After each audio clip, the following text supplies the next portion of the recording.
The modal verbs we use to make speculations are may, might, could, must, and can't. First, we use may, might, and could to say that we think something is true, but we're not really sure. For example, let's imagine that our colleague Lisa is late for work on Monday. Then we might say things like, she may have a day off today. She could be stuck in traffic. She might be sick. So we use all three modal verbs to make guesses which we're not sure about. However, the use of may is slightly more certain than could, and it's also slightly more formal. And might expresses less certainty than the other two modal verbs. Next, we have the modal verb must, and we use this modal verb when we think that something is true, or it's the most probable option. So going back to the scenario of Lisa being late for work, if we know that on Mondays she often works from home, then I can say, she must be working from home today. She must be working from home today. So in this sentence, I use must as I believe this to be true or the most probable option. Lastly, we use can't when we believe that something is not possible in the present situation. Again, going back to this scenario of Lisa being late for work, because I had dinner with her last night, I am quite certain that she is not sick today. Therefore, I can say, she can't be sick today. She can't be sick today. So we use can't to talk about things we believe aren't true based on what we know.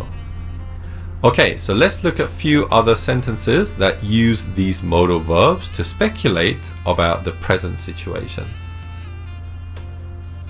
Sam's got a test tomorrow, so she may be busy tonight.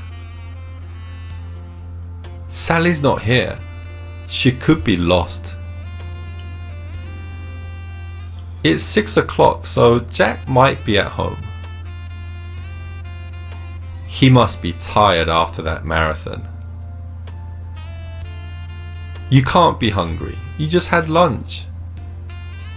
So we use modal verbs may, could, and might to talk about things we think are true. We use must to talk about things we believe to be true. And we use cannot to talk about things that are not possible in the present situation. Okay, so in this lesson, we learned to speculate, make guesses about the present situation using modal verbs may, might, could, must, and cannot. In the next lesson, modal verbs we use to make speculations about the past are must, may, might, could, and couldn't and can't. To speculate about past situations, we use the modal verb and have, and then the past participle. First, we use may, could, and might to say that we think something was true in the past. So let's imagine that our colleague Lisa is at work, but she looks a little worried. We're not sure why, but we can speculate and say, she may have argued with her boyfriend. She could have had a bad weekend. She might have missed that deadline for the project. So in each sentence, we speculate about past events which are causing Lisa to be worried. May have is more formal and more likely than might have. And although we can use could have to speculate about the past, the use of could have is less common than may and might have. Also, in terms of pronunciation, in fast speech, have sounds like of. So these are pronounced as she may have, she may have, she could have, she could have, she might have, she might have. Next, we have must have, which is pronounced must have. And we use must have to speculate about past things which we believe are true. So let's imagine that I know that Lisa has just come back from a review meeting, and I think she looks worried because the meeting didn't go well. Then I can say, the review meeting must have gone badly. The review meeting must have gone badly. So we can use must have to make past speculations which we believe to be true. Lastly, we use couldn't and can't with have when we think something was not possible in the past. So going back to Lisa's situation, I know that she had a great weekend. And I also saw Lisa and her boyfriend together last night, and they both looked very happy. So I can say, she can't have had a bad weekend. She couldn't have argued with her boyfriend. So as you can see, we use can't have and couldn't have to talk about past events which we believe were not possible. Let's look at more example sentences that use these structures. Jack bought a new car. He may have had a pay rise. She's usually on time. She could have gotten on the wrong bus. My mum might have joined the gym. She looks so slim. Sam never studies, but she got an A in the test. She must have cheated. Tom can't have bought a new car. He doesn't have any money. So we use may, could, and might have to talk about what we think was possible, must have to talk about what we think was almost true in the past, and can't have and couldn't have to talk about what was not possible in the past. Okay, so today we learned how to use modal verbs with have plus the past participle structure to speculate about past situations.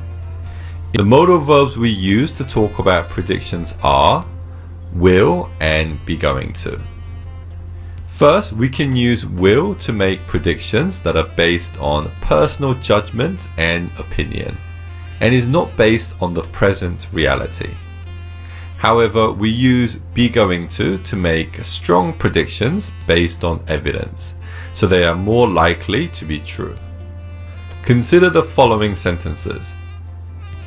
I think it will snow on Christmas Day. I think it's going to snow on Christmas Day.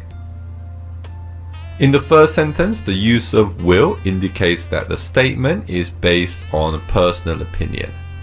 It may be based on certain evidence, such as the weather being cold this winter, but the prediction is mostly based on the speaker's personal opinion.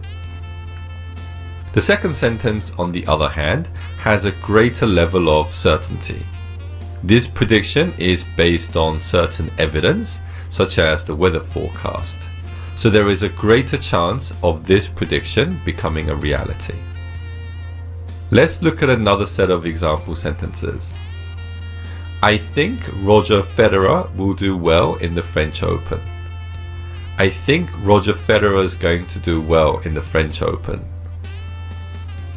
So the first sentence is a prediction of how Roger Federer will do in the French Open, and we use will because even though he is unlikely to win because Rafael Nadal is competing in the same tournament, we're making this prediction based on personal opinion.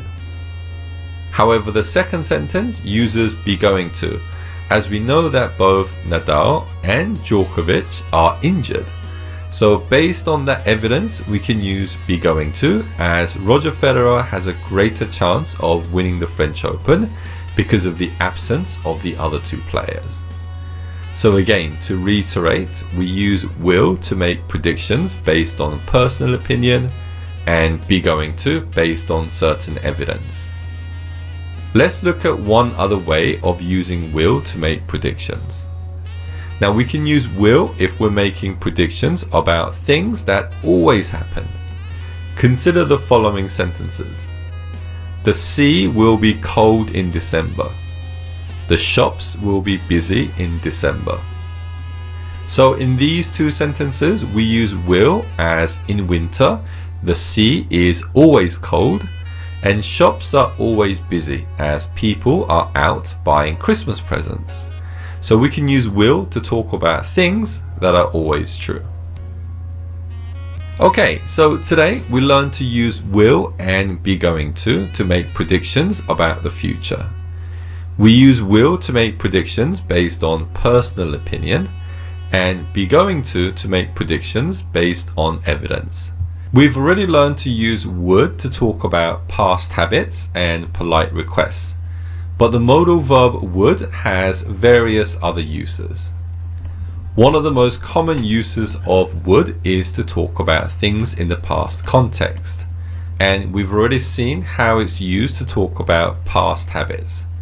However, we can also use would to talk about the future, but from the past viewpoint. Consider the following sentence. My teachers believed that I would be good at dancing. This sentence talks about my teacher's past belief about the future, which was that I will be good at dancing. So to report this future belief from the past viewpoint, we can use would. Let's look at a few more example sentences. The house was a mess after the party, but my friend told me not to worry as everyone would help with the cleaning. Everyone thought I would be late. They worried that the restaurant booking would be cancelled.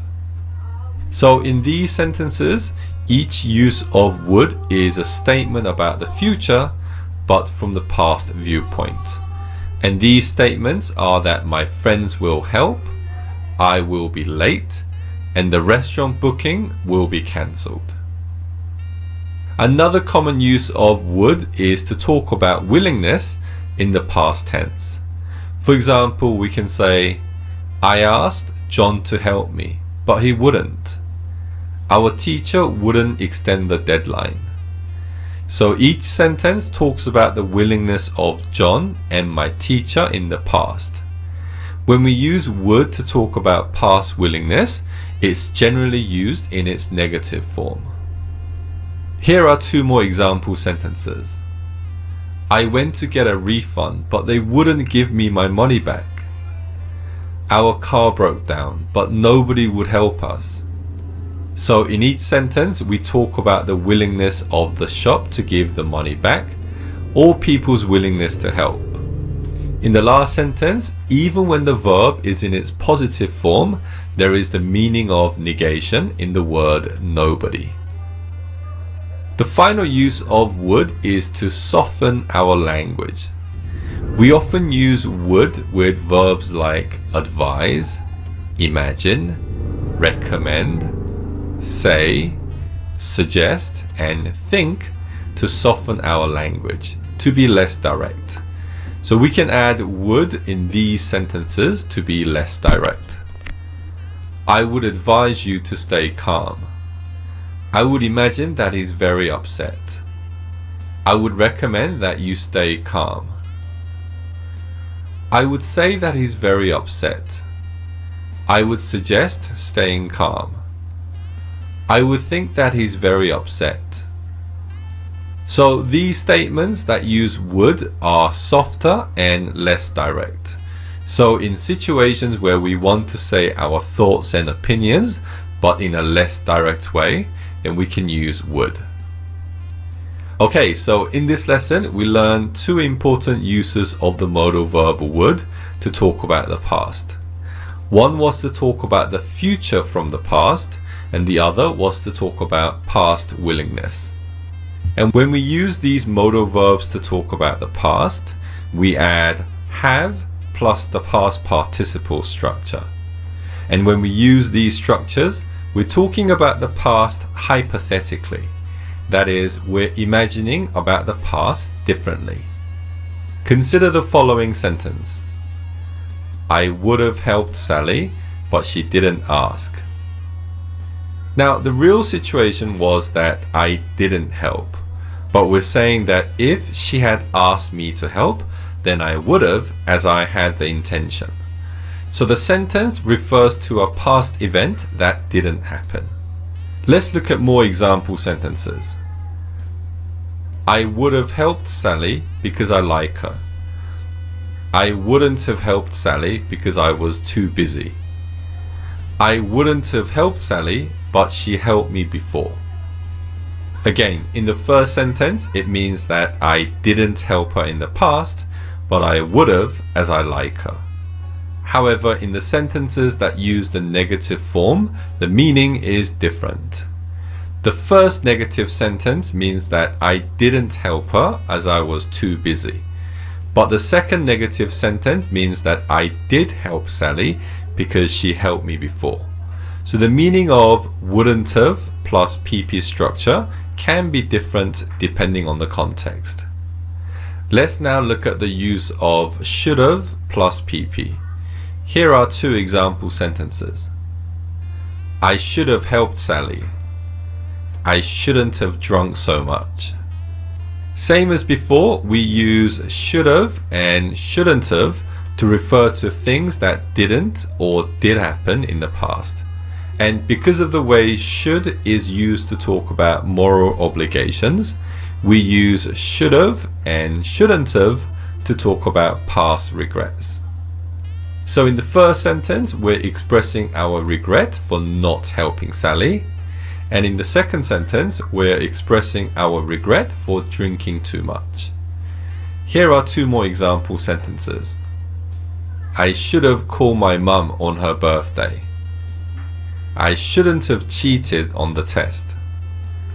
So in the first sentence, I'm expressing my regret at not calling my mum. And in the second sentence, I'm expressing my regret for cheating in the test. Okay, lastly, let's look at the use of could have plus PP. Here are a couple of example sentences. I could have gone to the party, but no one told me about it. They could have passed the test, but they didn't study. We use could have plus PP to talk about past possibilities about events that didn't happen. So in the first sentence, it means that I didn't go to the party as no one told me about it. And in the second sentence, it means that they failed the test as they didn't study. However, the key point is that it was possible for me to go to the party and for them to pass the test if the situation had been different. One important point to note is that we don't use the negative form couldn't have to talk about past possibilities, as we use this form to talk about past speculations.